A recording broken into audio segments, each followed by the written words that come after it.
Y vamos a empezar ahora la segunda sesión con Simona Iammarino. Voy a cambiar al inglés. Simona Iammarino is a professor of economics at the University of Cagliari, and she is also one of the members of the board of the Cañada Blanch Center at the LSE. She has been for the last 14 years. She only moved to Cagliari in Sardinia in January, but for the last 14 years, she was a professor of economic geography in the Department of Geography at the London Geography and Environment at the London School of Economics. She was head of department. She was an academic member of the LSE Council, and she's also an affiliate faculty member at the Gran Sasso Science Institute in L'Aquila in Italy, and a faculty associate of the International Inequality Institute at LSE. She has been co-editor of the highly prestigious journal Regional Studies and is now a co-editor of the Journal of Economic Geography, which is one of the main journals in the field. She has published extensively in major referee journals and has co-authored 2 books that are very widely cited. And one of the books is actually, well, the 2 books are on the topics that we are dealing here today.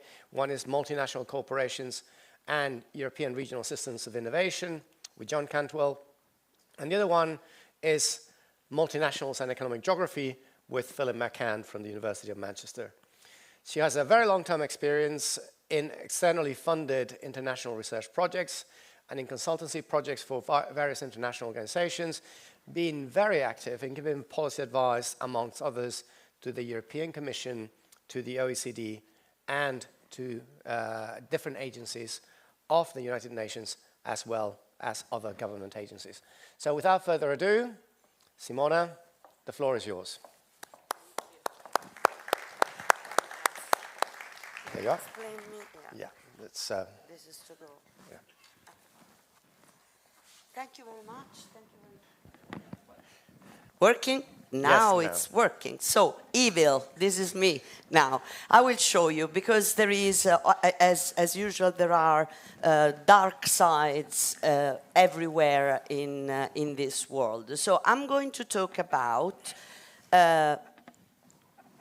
increasing returns. For those that are non-economists, obviously, is the capacity, the forces that give us more and more output with the same or even lower input, okay? Generating some kind of returns that can be either for all firms that are located in a place, right? Many firms in a location see a lot of benefits just for the fact of being located in a place, agglomeration economies, or monopolies. Monopolies means that these increasing returns are internal to firms. So we'll see this double side and how they connect together. I'm going to talk about the big tech and the geography of acquisition following the previous presentations. And I will talk about monopoly and regional inequality using the case of the US, because as we know, the big tech are mainly Americans, although nowadays not anymore. And also in Europe, we have this problem, not in the big tech fashion, but in other industries. Although China is another one that has this big tech emerging and big, large, gigantic firms emerging and establishing. This is based on my work with Marianne Feldman, Frederick Guy, and more recently, Caroline Yoramashvili, and is a general reflection on precisely the dark side of multinationals and globalization. So the theory, economic theory, tells us that increasing returns are normally to places when precisely there are these agglomeration economy. Marshall told us that if firms, small firms locate in a place, altogether, this is going to benefit everybody because there is a pool of specialized labor in the industry, because input-output relationship among firms, value chains, as Ricardo was saying, are facilitated by co-location, and there are knowledge spillovers. What Marshall used to say, there is something in the air, right, that benefits everybody, sharing ideas, sharing knowledge in bars, in restaurants, among entrepreneurs is what happens in a location.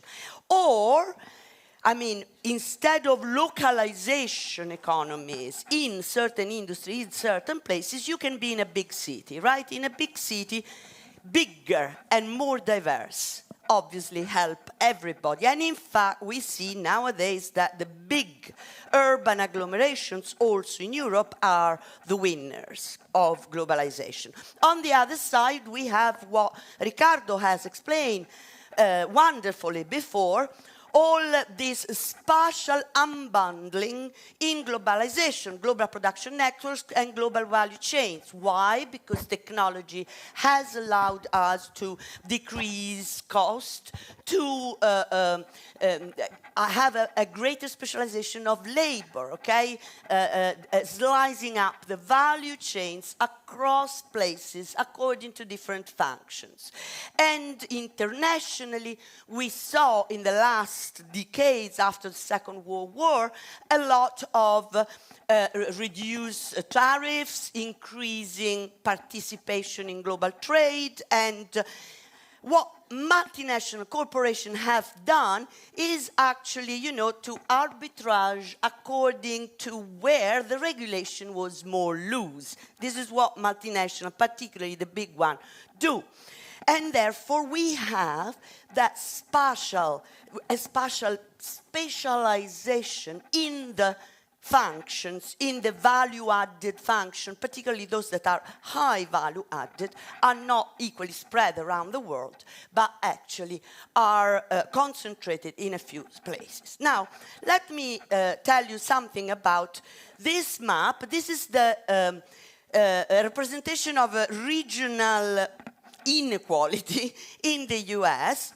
What is this? Is the proportion of employed people earning more than the national 80th percentile. So the top 20% earners is the change in the 4 decades, 1980 to 2016.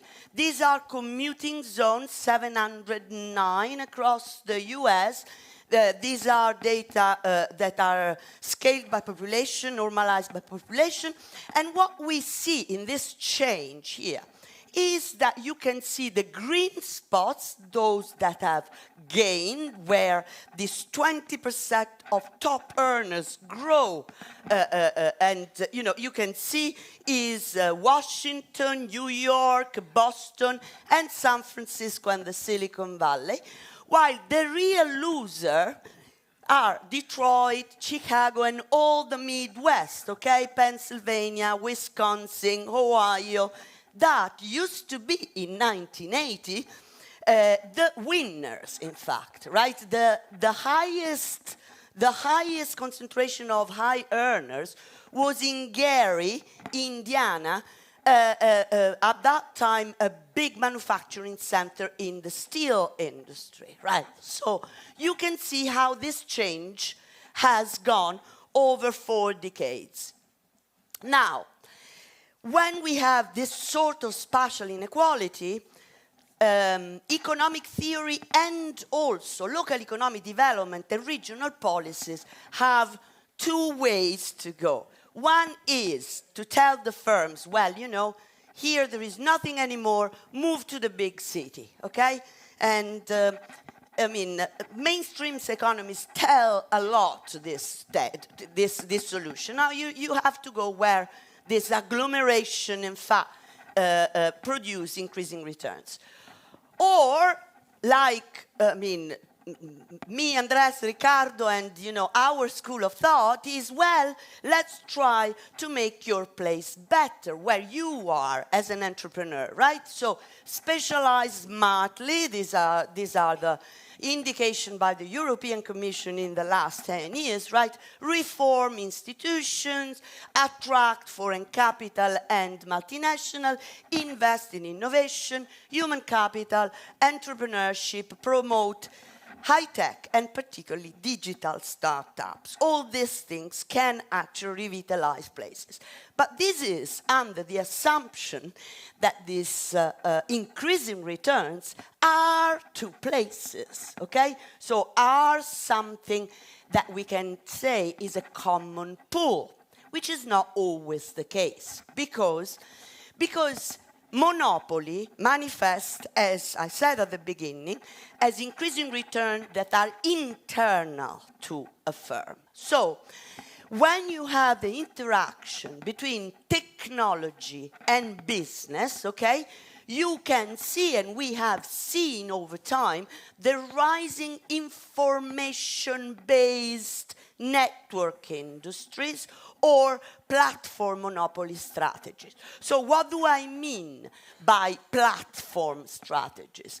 Platforms are those business models that are based on appropriating technological innovation and excluding others, at the same time connecting two sides, like the market in Amazon, okay, connecting buyers and sellers, or friends on Facebook. Those are the platform strategies. Networks is a more general concept because platforms are networks that, for example, Microsoft and Office, right, is something that do not connect two sides, but is the same principle that all the users benefit from an increasing number of users, right? So Apple is the same story. So these are similar network-based business models, right, that appropriate the benefits of a technological increase, in many cases actually based even on open sources like the software we will see later.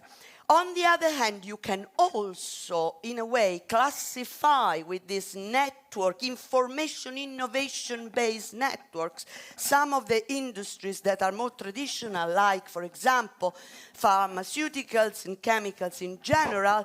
If you think about, the very low marginal cost, and on the other hand, this high technological property, like, for example, in the case of Monsanto, now part of Bayer, right, that put a stamp or a property right, enforcement of property right, on a seed that then all the, agricultural firms in the world have to pay royalties upon, because that is property, intellectual property of a single firm, okay?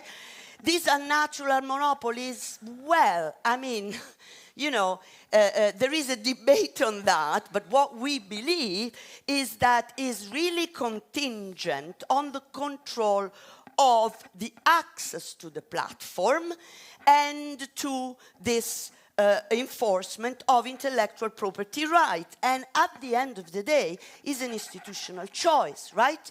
Either you regulate or you don't, okay?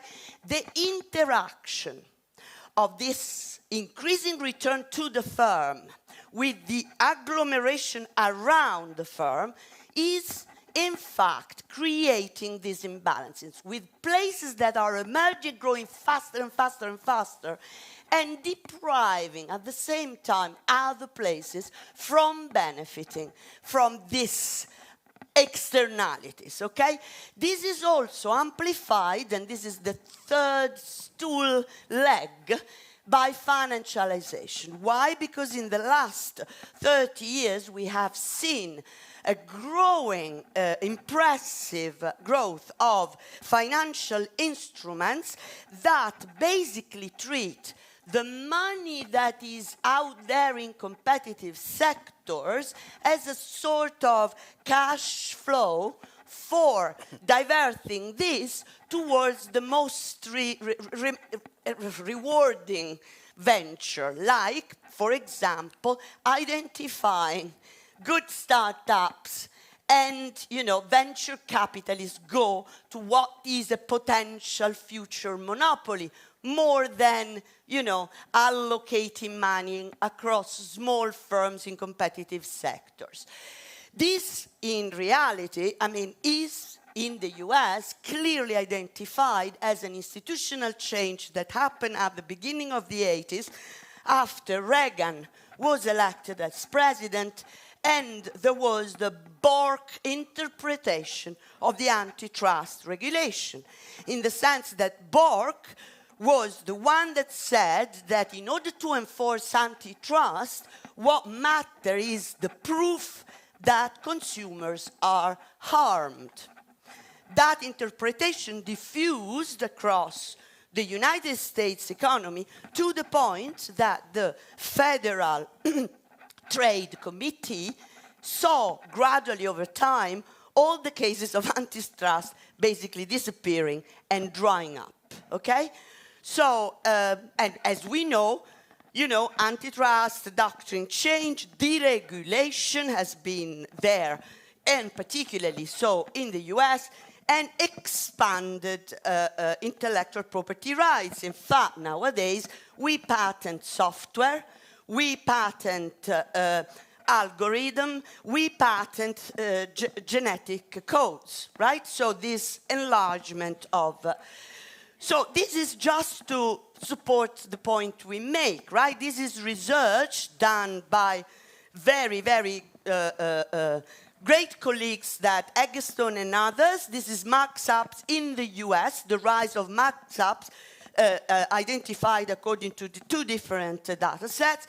And actually, you can see that this is not only a problem of the US, because in this other chart, you can see that the same exercise across 2001-2014 was done by Caligaris, Criscuolo, and others that shows, moreover, in the OECD countries, so, I mean, even also in Europe, that the markup growth is particularly concentrated in the top decile of firms, and they show that this is basically driven by digital industries, and that this growth becomes also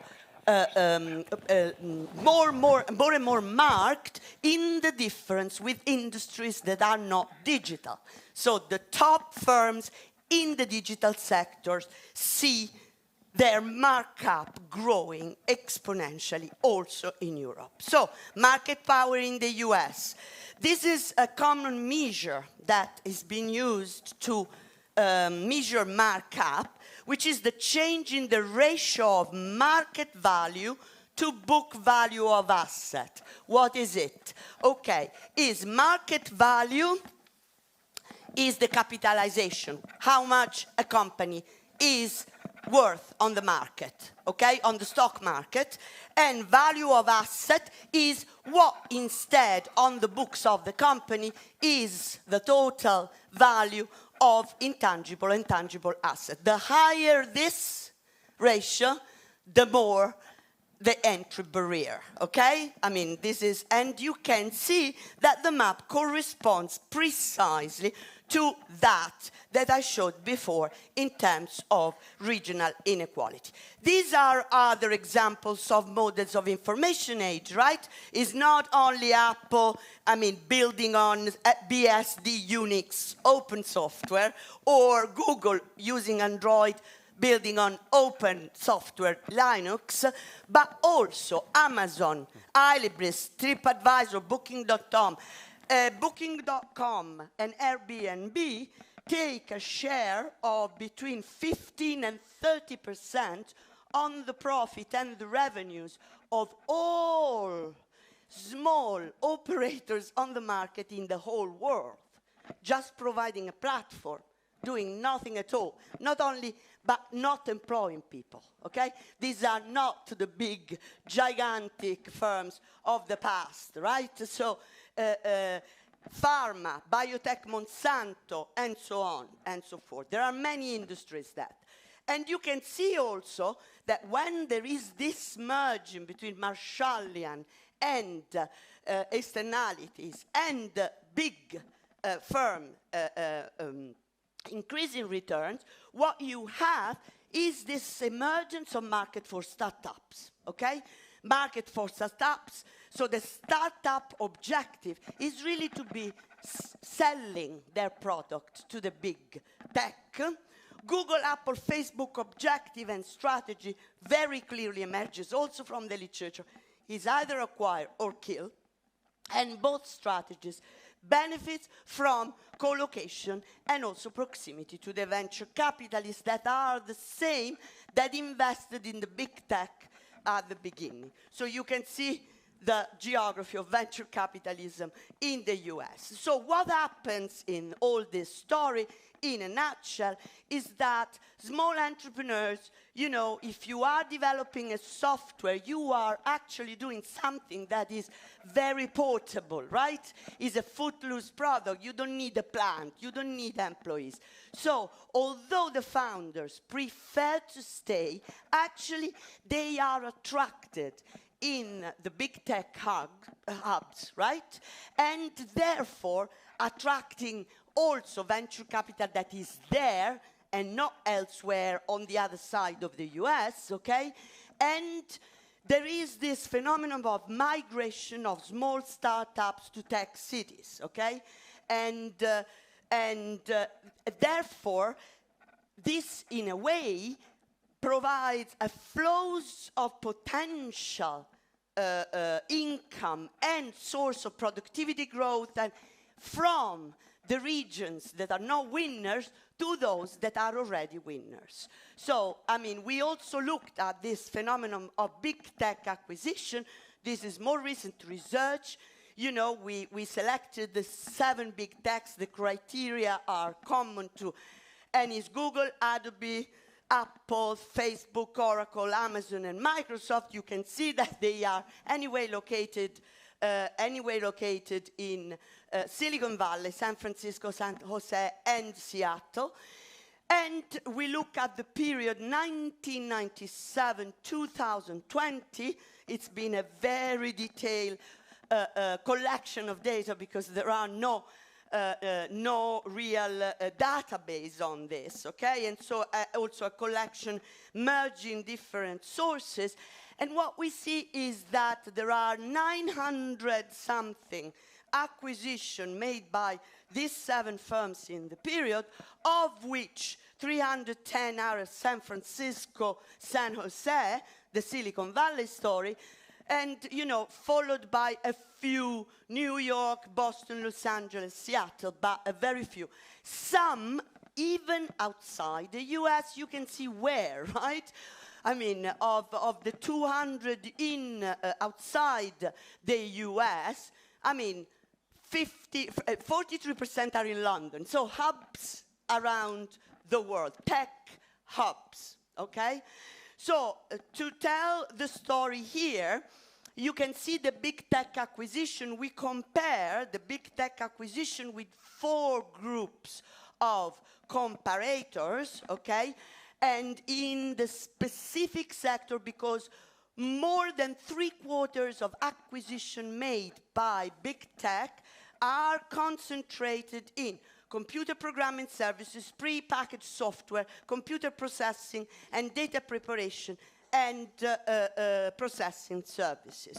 And so this is a simple map that compares the acquisition of the 7 big tech with the sample of all other US acquisition in the same 3 sectors, okay, non-big tech. And the size of the bolts gives you how many other acquisitions were made, okay, in the US, non-big tech, and the color, the intensity of the color, gives you how many are actually the ratio with the big tech on top. And you can see on your own that the story that was told about regional inequality is, again, concentrated, emerges also in this chart, where San Francisco, Silicon Valley, San Jose is the big story, attracting, draining venture capitalists and firms from all over the US. You can see that there are many places, even in the Midwest, Chicago, Minneapolis, where acquisition occur in the same sector, but not of the big tech, okay? And something you can find, Boston, Washington. Washington is obviously the political power center. Multinationals have to engage, particularly big tech, because, I mean, the policy is much driven by them with the political establishment. And then Boston, New York, because they are really, really important financial centers, okay? Now, it's interesting to also look at this data in perspective, because it seems that Austin and San Antonio, Texas, are the new very big hub in this regards. This is another chart that just shows, right? This is the number of the small loans that are given by the federal state to startups, promising startups, okay? I mean, and you can see that there are many, many locations. This is a strange distribution that have a lot of the small business administration loans, but the only places that gets far more big tech acquisition to the loans are San Francisco and San Jose, right? So we have a lot more evidence, but I just wanted to give you an impressionistic picture what monopoly does, what harm does. Well, you know, growing cluster with rich companies and rich human capital. The first thing is housing crisis. Also, Andrés has written about it. Many of the people who lived in San Francisco are not able to live anymore. My husband is from San Francisco. We saw this process by sight, really. Second, the deleterious effect of monopoly in general on society, higher prices, lower innovation. And third, the specific effect on all those places that are outside the tech cluster, and actually tech and finance and government cluster, that are those places left behind, according to Andrés' nomenclature, but also held back because the resources, financial resources and firm resources, are drained out from those places. Some implication, and I want to just to finish with this, regional development policies in the US, but in the world, should think about this fact that agglomeration economies are not only an attribute of San Francisco and Silicon Valley, but of the big firm that put the barriers based on property rights, far from offering, you know, a model for left behind places. These places appropriate revenues, okay? Tax all the business, tiny business in the world.